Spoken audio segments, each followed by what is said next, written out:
She refused to sit beside the limping old man until the pilot saluted the decorated veteran who owned her subdivision's land lease. I'm Colonel Thomas Grant, 67 years old, retired Army Corps of Engineers in Chandler, Arizona. I'm boarding Flight 1847 from Phoenix to Dallas, walking with a cane from shrapnel wounds in Kandahar, wearing my faded Army cap.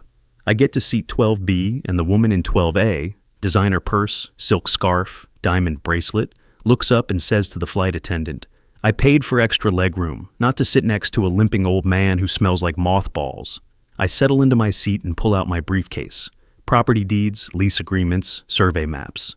The captain comes over the PA and says, "We have a decorated combat veteran on board today, Colonel Thomas Grant, who served 3 tours in Afghanistan.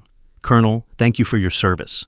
He walks back and shakes my hand while the cabin applauds. The woman's face goes pale when she hears my name, because I notice her luggage tag. Brittany Westfield, 2847 Saguaro Ridge Drive, Pinewood Estates. That address rings a bell.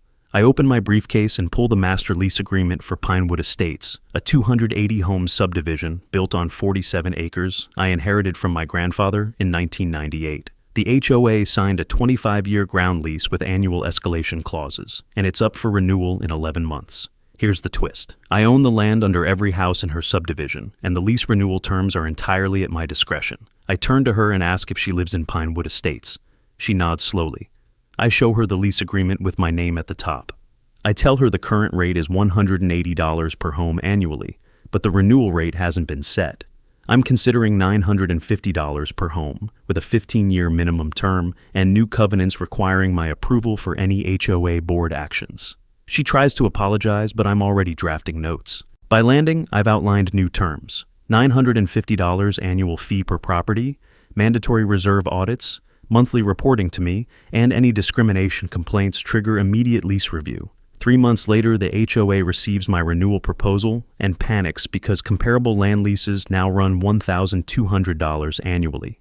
They negotiate down to $825 per home with all my oversight requirements.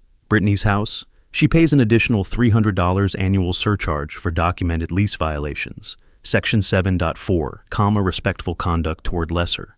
Now I collect $231,000 annually from Pinewood Estates, approve every major HOA decision, and Brittany crosses the street when she sees me at the clubhouse. Who else has owned the land under someone who disrespected them? Drop your story below.